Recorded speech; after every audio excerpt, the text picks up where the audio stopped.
I'd like to welcome everybody to the town council meeting tonight. We'll have a closed session to start pursuant to 143-318-11A3 to consult with the town attorney in order to preserve the attorney-client privileges between the attorney and the council, which privilege is hereby acknowledged. Do I have a motion? We go into closed session. So moved. Have a second? Second. All in favor? Aye.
like to call this August 2nd, 2021 council meeting back into order.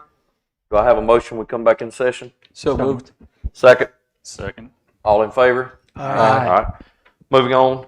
Does any member of council have a conflict of interest or the appearance of a conflict of interest with regards to any item on the agenda? If so, please state at this time.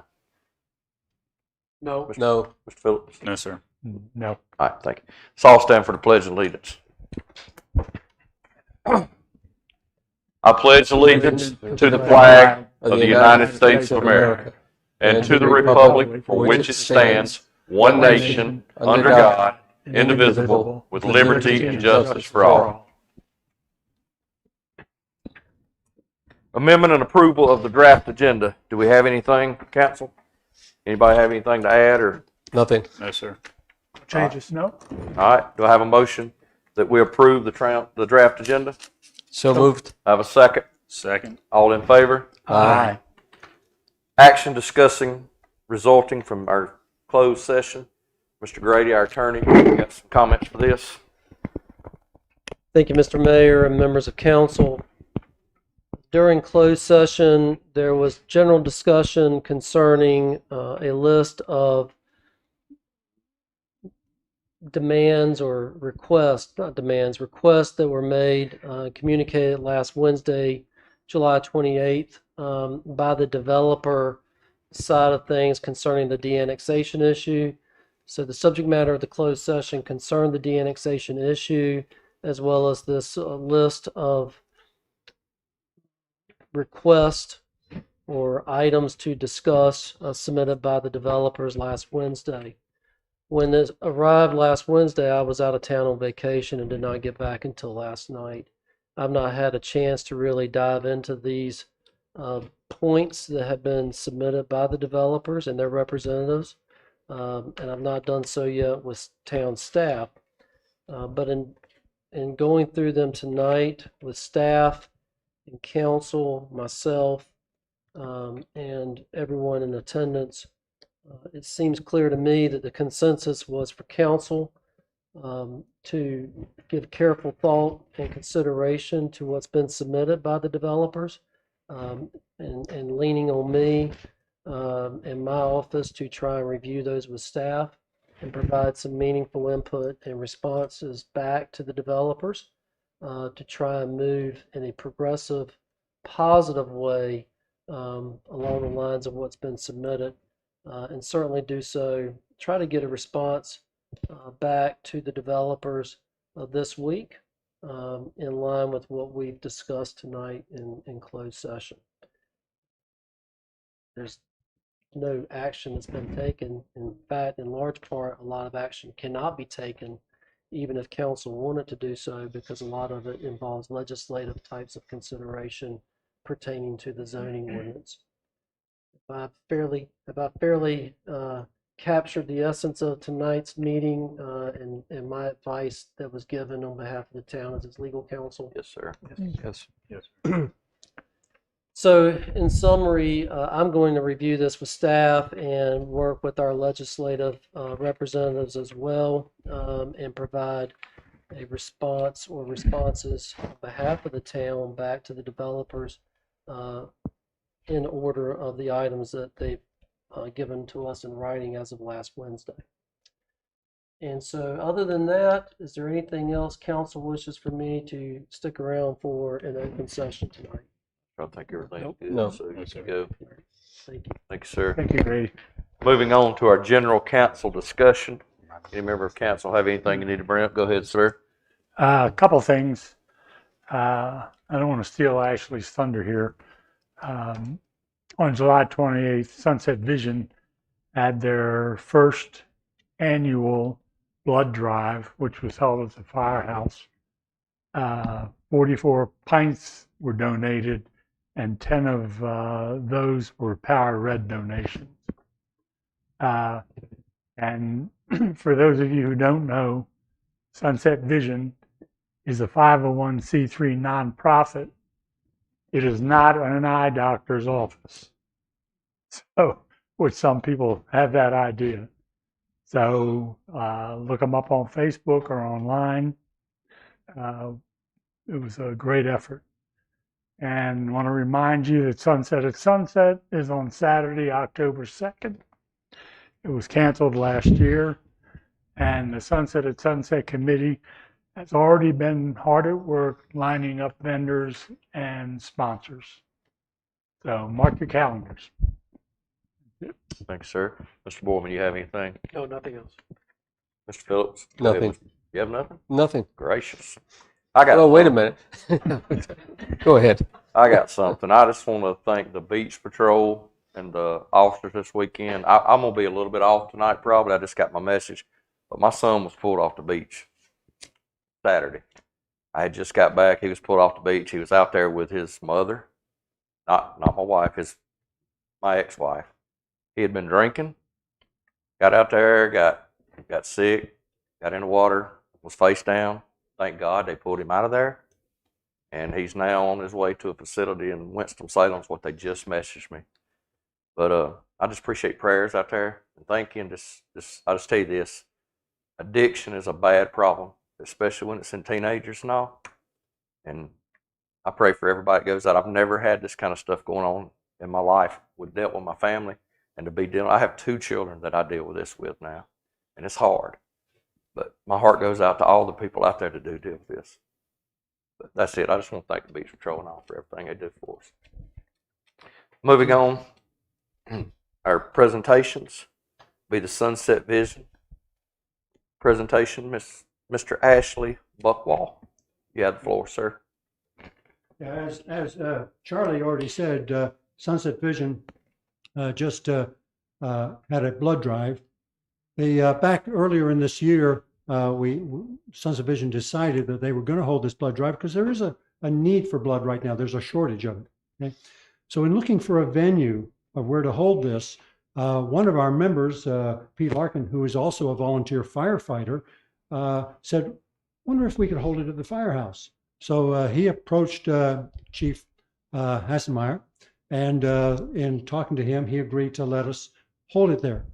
So Chief, do you want to come up here a minute, please? As Charlie said, we originally, Red Cross gave us a goal of 24 pints. We actually achieved 44 pints, well above what we had. But on behalf of Sunset Vision, okay, and I would like to present you with this certificate of appreciation. Your staff over there went out of their way to help us, and we do appreciate all that you do.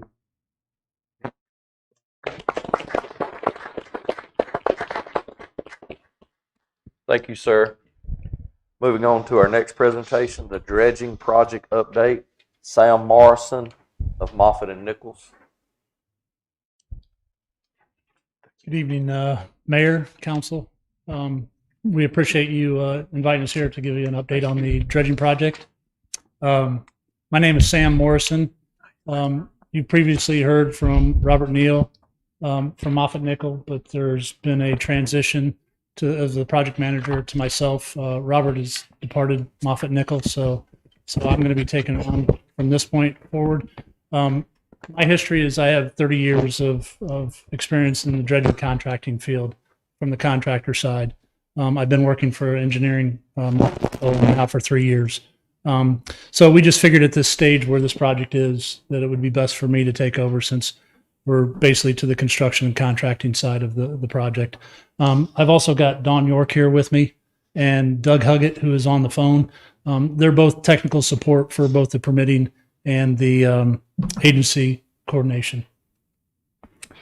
So for the presentation tonight, a brief outline of what we're going to talk about just quickly is shoaling analysis, the Bay Area realignment and permit modification that is impending to go in, the mechanical dredge design update, the mechanical dredging construction contract, Shellfish relocation efforts, and the South Jinks Creek maintenance dredging contract.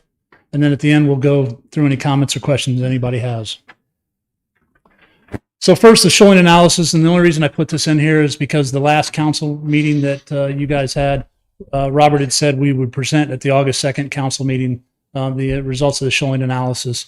Well, unfortunately, with the departure of Robert and the transition, we haven't gotten to that, and also the need to really move forward to make sure we get this project out in a timely fashion. We wanted to just put this on the back burner, but I commit to getting that shoaling analysis and information at the next meeting. At the next meeting that we present, excuse me.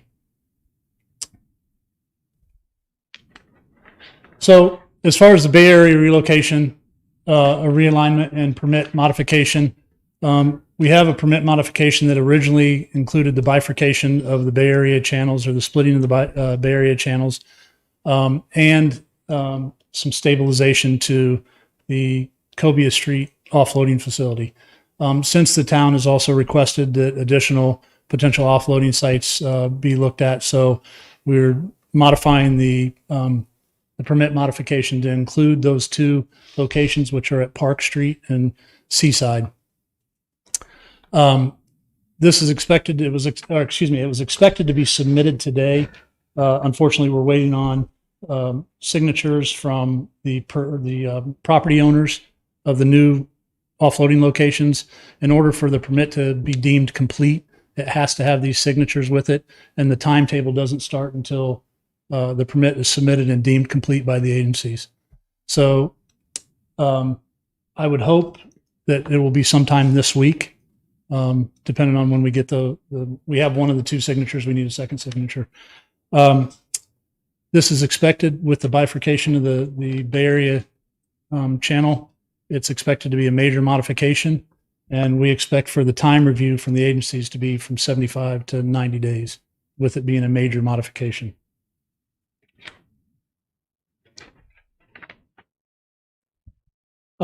This is just a quick showing where the offloading, obviously everybody, the original disposal site was always Ike Williamson's property.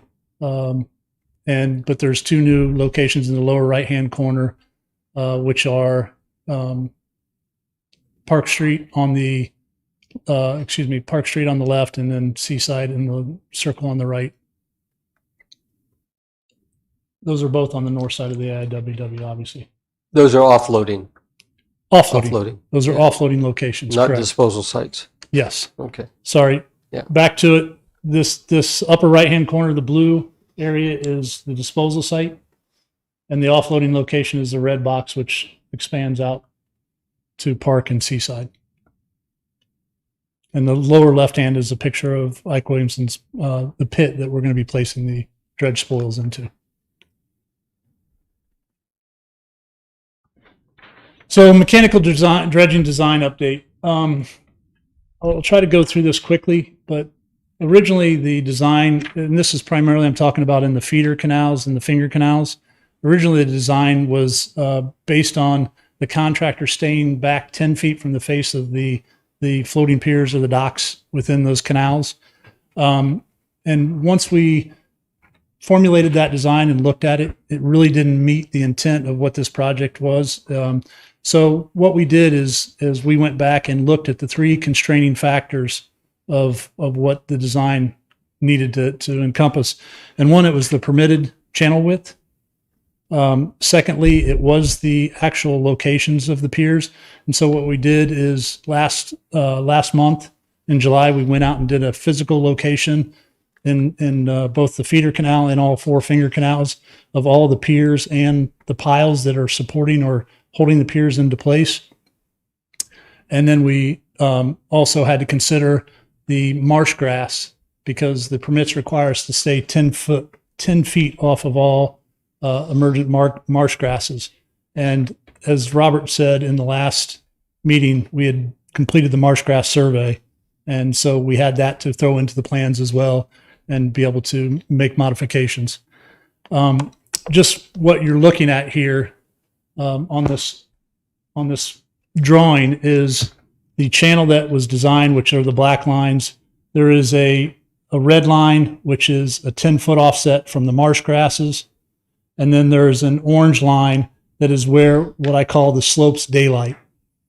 On the right-hand side of this, if you can see the slopes, what I call where the slopes daylight is where the slopes come above the existing ground. So that's the effect. We got to keep that point away, 10 feet away from the marsh grass.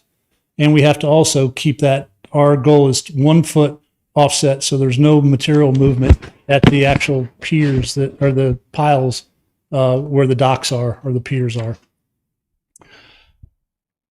So you can see in some of these locations on this, you have basically full permit width, but some of these locations squeeze down or choke down because we have other restricting factors that have caused us to do that.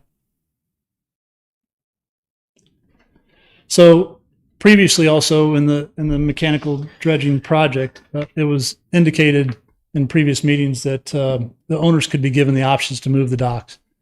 That's fine, but we also have to be very careful when we have community outreach that just moving the docks may not allow us to get the channel wider. There is also the restriction of this offset from the marsh grass to 10 feet. So we don't want anybody moving their docks and then not being able to dredge any wider at that point either. So that's something we can work, and we've talked with Lisa and Jack about providing a list of properties that may be beneficial to move the dock. The maximum what we could do is if we can move the dock is the maximum is the permitted width.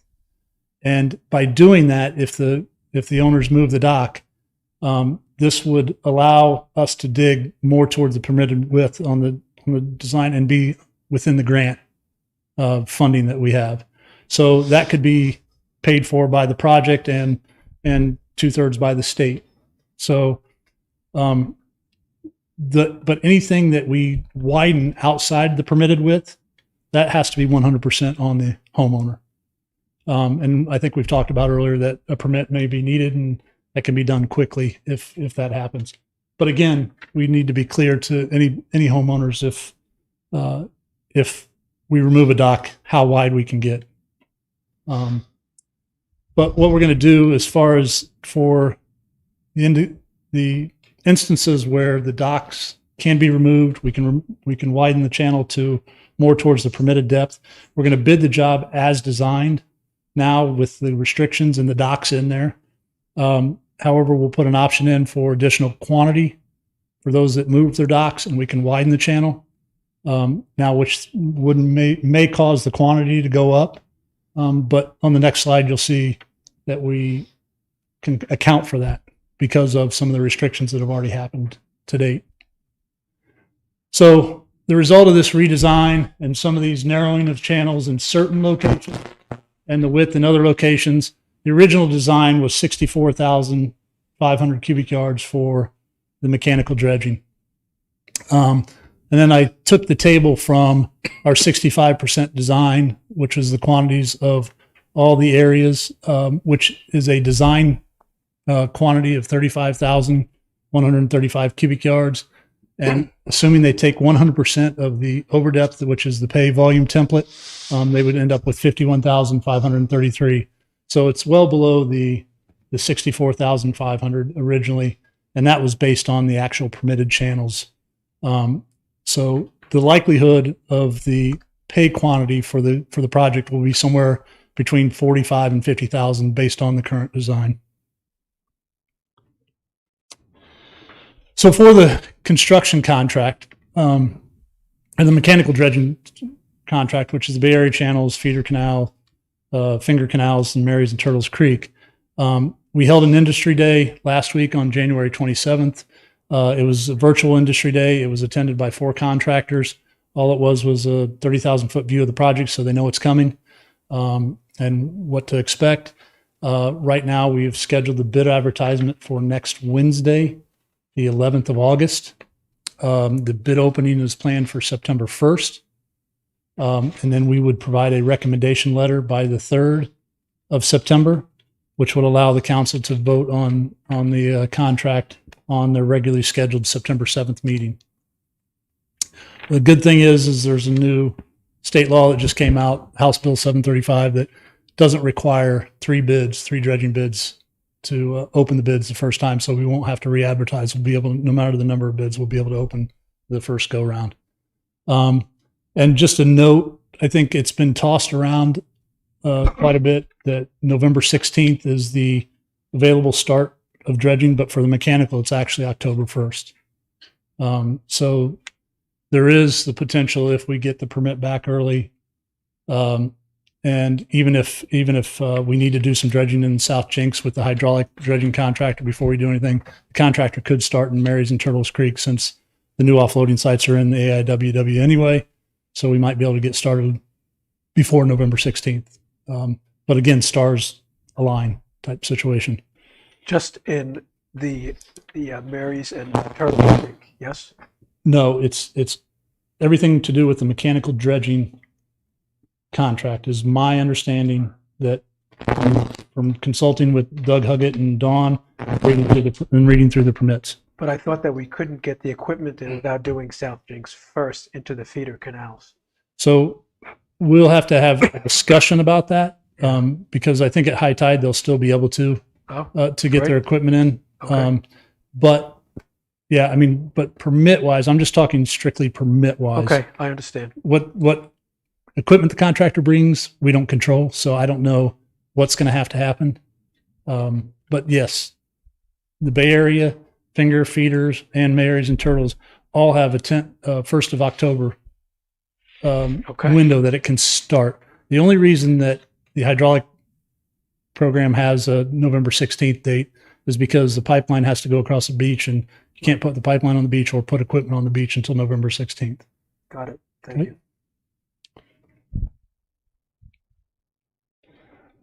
you. Oops. Okay, so the Shellfish relocation efforts. Again, we're required by permit to relocate the shellfish within the feeders, fingers, Bay Area, Marys, and Turtles. We've written the draft plan, and it's an internal review. We plan on submitting that to the agencies next week, the week of the 9th. And we think it's approximately 2 weeks for approval of this plan. So we'll be able to do the relocation anytime, probably after the end of August. However, we want to wait until we get as close to the dredging event as possible. So depending on the contractor and the mechanical dredging and when they could get started would depend on when we actually do the relocation. What does that consist of? Dawn? How do you relocate the oysters? Picking them out of the mud and moving them outside of the dredging. Okay, but keeping them within our locale, if you will. Absolutely. As Okay. opposed to their original habitat, but within their, the area that they can survive and do well. Okay. Thank you. Sure. Okay, as far as the South Jinks Creek, the hydraulic dredging project, just an update, and I did speak with the contractor this morning. The contract is signed. We're getting an award letter to them. They need that to provide their payment and performance bonds, and then once we have that, we'll be able to sign the contract and send it back to them fully executed.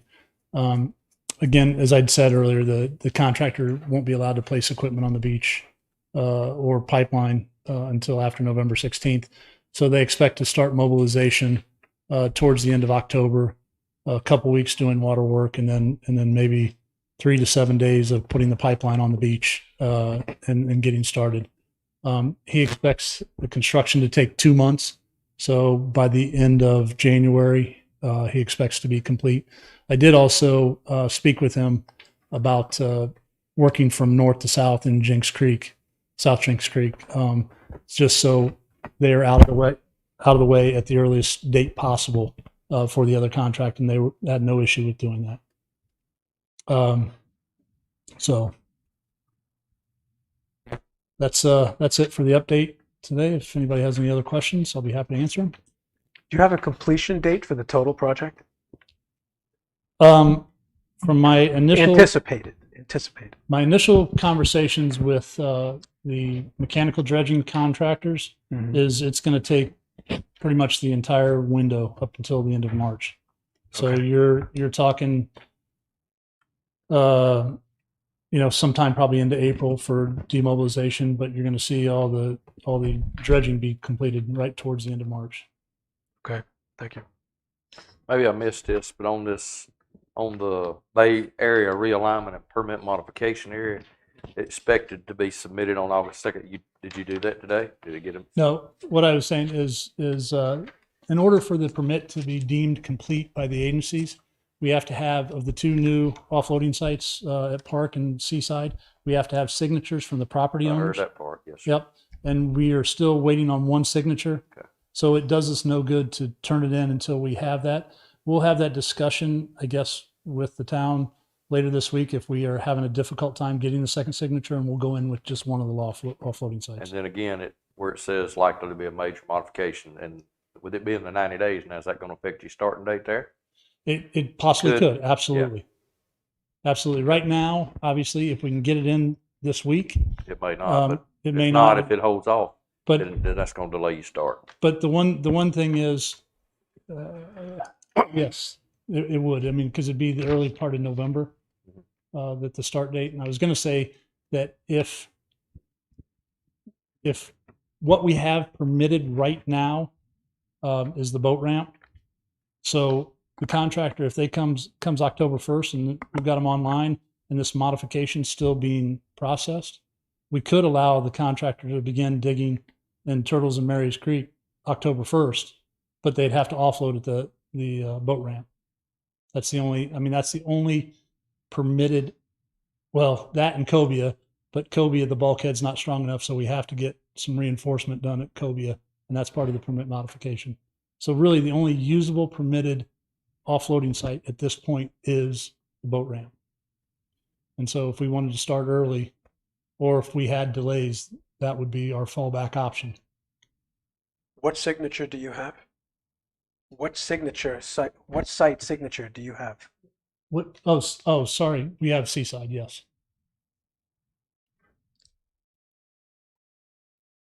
So if there is a delay getting the other signature, you could just go with Yes. Seaside. And that's why I said we'll talk to the Excuse town and see if it becomes or is apparent that it's going to be a delay. We'll go in with just one. Anybody else got any questions? Thank you, sir, for your presentation. Thank you, Ms. Morris. Thank you. Thank you.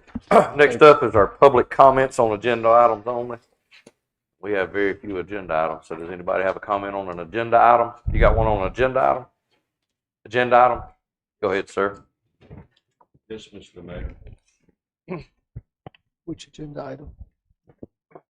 It's about dredging. That's why Rich Serrato, 517 Twisted Oak Lane, Sunset Beach.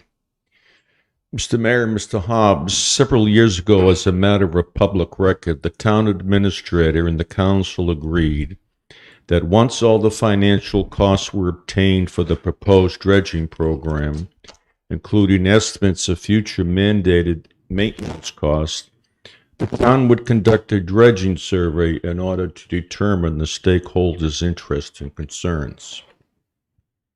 According to Moffett and Nichols, the dredging of South Jinks Creek would be 90% of the cost. But as a reminder, only 69 plats of the 334 parcel impacted owners would financially or navigationally benefit when South Jinks Creek is dredged. At the time, a councilman claimed that not one penny of Sunset Beach taxpayer funds would be used to fund the program. He neglected to report that Sunset Beach taxpayer funds to dredge Mary's Creek, which borders the town park, would also be used to subsidize the South Jinks Creek dredging cost, along with the other 265 plats that do not benefit. He also neglected to discuss who pays for the next round of required maintenance dredging when there's no grant. Mayor Phillips and Mr. Hobbs, in keeping with the previous council agreement, when is the town planning to conduct a dredging survey about cost and project requirements? Thank you. Thank you, sir. Anyone else have something on? Anybody else is here? Do you have anything on the public comment side? Not on the agenda. Okay, that's fine. Thank you. We'll get you at the end on the other. All right, let's move on. We got the consent agenda. For some reason, my contacts ain't doing too good, so I'm going to have to pick it up and read it. Consent agenda, July the 12th, 2021, first regular meeting minutes. Finance Department, June 2021 report. The Building Inspections Department, 2021, June 2021 report. The Fire Department, June 2021 report. The Public Works Department, June 2021 report. Stormwater Department, June 2021 report. Planning Department, June 2021 report. And the Police Department, June 2021 report. Does any member of council have any questions for any of these departments regarding the notes? I You got have, something? Go I ahead, have John. one. For finance, Tara, you reported that in the accommodations tax funds, we have exceeded the amended budgeted revenues for the fiscal year. What does that mean? Is that good news, bad news? Does that cause us to do anything? To It's good news. apologize to the state? It's good news. It means we brought in a lot more in accommodation tax than what we had originally budgeted. So the amount that will be transferred from accommodation tax to the general fund will be significantly higher than what we had budgeted. So that's good news. It's very good news. Okay, thank you. Is that it, Mr. John? That's it for Guys, that y'all one. got anything? Nothing from me. All right. Thank you, Tara.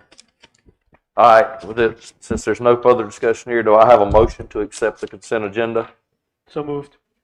Do I have a second? Second. There was no more discussion. All in favor? Aye. Thank you. Moving on, our town administrator report. Mr. Hobbs, are you going to go ahead and give us tonight, or are we still going to stick with Lisa since she's been here 3/4 of it? I think Lisa's going to set you up. Then All it's right. my You'll turn. be ready for the next one, correct? Well, I have a few things. Right. Thank you. Go ahead. I just wanted to clarify with you all about the computer hack that was discussed at the July 12th meeting. There seems to be some confusion about it, and I just wanted to clarify what exactly happened and what we're doing about it. I reported at the 12th meeting that we were attacked, and fortunately that our IT group was able to recover approximately 99% of our documents. The IT group has installed equipment and software to prevent any attack from happening in the future. Following the meeting, I was contacted by a Star News reporter requesting additional information. I told him in an email that our system was attacked by ransomware that came in through a port that is no longer used. Fortunately, our entire computer system is backed up daily, so we were able to restore our system to the prior day. Approximately 1% of data was lost due to the information that was being stored on desktops instead of it hitting our actual server. And no governmental functions were affected at all, and no outside agencies were involved either. So just for 100% clarification, there was no ransomware demand, and the town did not pay any ransom. And then to reiterate, our practice is to back up our computer system daily, a practice that enables us to recover the data quickly. And while inconvenient for a couple of days, the hack did not significantly affect any operations at all. I just wanted to clarify that for you all, because the Star News article left some things out. So just for clarification. Thank you. Anything else from you, Miss Lisa? That's it for me. Mr. Hobbs, do you have a couple of things? Just a couple of things. Go ahead, Been here sir. about 3 weeks, and so I've not been able to contribute much because I've been spending my time meeting people, learning my way around town, the geography, and trying to get up to speed on issues. The big problem, of course, is not everything is in one place, so you have to go get all these different things. But everybody's been kind and patient and accommodating to me, so that's been very good. I am trying to learn about the growth management issues, the dredging project, and this business about how the ARPA money might be used to best benefit the town of Sunset Beach. I have enjoyed 3 different sound waves concerts so far. Looking forward to 3 more. So that has been a very welcoming thing for Peggy and me coming to Sunset Beach. So that's what I have, Mayor. Thank you, sir. Thank you. All right, moving on to new business. We have nothing but our disposition of directives for our August, it says August 2/21, but That's wrong. yeah, it's August 16th, 17th, 17. August 17th meeting. Does anyone have anything that needs to be added? Nothing, Mr. Phillips? Mr. Borman? No. Mr. Nern? No. Mr. Corbett? Nothing. What is, I have a question though. What is the Brunswick County Homeless Coalition agenda item? Is that? The mayor was contacted by a gentleman that would like to come to council just to make you aware of the Brunswick County Homeless Coalition and things that they are doing in the county that may or may not benefit our residents. So that's all it is. It's Okay. just a small Information. presentation. Okay. Good. Passing in a hurry. All right, so there's nothing else as far as the disposition of directives. So let's move on to the public comment for anything. Do I have anyone? Yes, sir. You're welcome. Please state your name and your address. And I guess you know we have a 3-minute thing. If it gets running down, I'll let you know courteously. So you'll get your stuff in. My name is Mike Dickman, 915 Shoreline Drive West, Unit 121, the Regency. I'm the president of the POA for the Regency, the 52 unit members that we have. As I'm sure all you gentlemen are aware of, we had a Board of Adjustment meeting that conditionally approved the erection of a cell tower, and our understanding is those conditions are absolute approvals on stormwater and the federal wetlands agreements.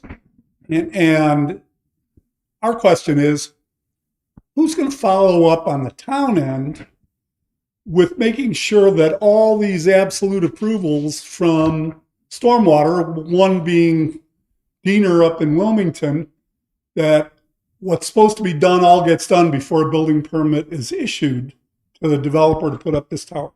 Because that's our understanding of the conditional approval. And if we're wrong, I'd really like to know that, so that we can go off to a different venue. Just an informational part, we've talked to Diener up in Wilmington. The developer, the owner of that site, have made no attempts at all to do any corrective work that was required by them in the letter of 2 years ago. And they've got a big boat to row on that item, probably to the tune of about over $100,000 worth of work. I'd just like some direction here. It'd be nice if the town put their own stormwater guy on this, because other members of the town staff have said that stormwater and federal wetlands is not within their realm and they won't do anything about it.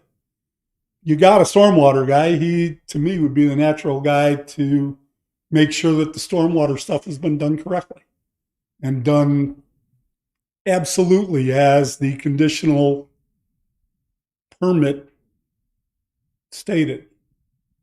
I'd just like a little direction and a little communication. We've got 52 owners at our place, and there's over 100 at Colony 2, and not one of them's happy. Not one. There's going to be 152 really ticked off people, and they all vote. So anything that you could do to make this situation more transparent would be greatly appreciated by everybody at our community. Thank you. Thank you, sir. Thank you. Is that something, Chad or Matt, that y'all would come up with and got an answer for this for these people? I mean, if you can't review it tonight, we can go back through it. We can reach out to them. But if you can, it would probably be good to get it cleared out right off the get-go. I've got to reach out to the applicant anyway to talk about this project. He's reached out to me a few times since the Board of Adjustment hearing on the, not this maybe specifically. Again, it goes back to a state agency. It's an outside agency of their requirements of what they approve. Those documents can or will be turned into me before they start do any kind of construction. So that has to be done. And I'll touch base with them and I'll get with Matt. Matt's more of our local guy. This is a state, potentially a state and county issue. So Matt really deals with local stuff, but I'll follow up and report back. In your professional opinion, do you feel like the state or federal, whoever's over it, do you think they are going to look into this to make sure things are done right? Oh, they have to, and if whatever requirements of the state they have to abide by. So, Okay. All right. I hope it gives you a little bit of clarification, sir. Just a question. Is the requirement in the meeting everybody talked about? I'm sorry, I should apologize. You had just a few seconds. Go ahead. Go ahead. In the meeting, everybody talked about them. Colony 2 has no stormwater permit from 1994. Is this contractor and developer going to get forever to fix what they were supposed to do over there? Is there a time limit? Is it just an open-ended door that he can finish it whenever he feels like finishing it? Because it was our understanding they had to get Colony 2 stormwater to a permit, to an acceptable permit. Is that still the case? Okay. We'll try to get you an answer on that. I appreciate your time. Yes, sir. Mayor, if I may. Go ahead. And Chad will have in writing from those state agencies that their laws have been met before we would issue a building permit. Thank you, Lisa. That gives you another answer. He will have it in writing. Okay. All right. Is there anything else? If not, do I have a motion that we adjourn? So moved. Do I have a second? Second. All in favor? Aye. Thank you. Thank you, sir.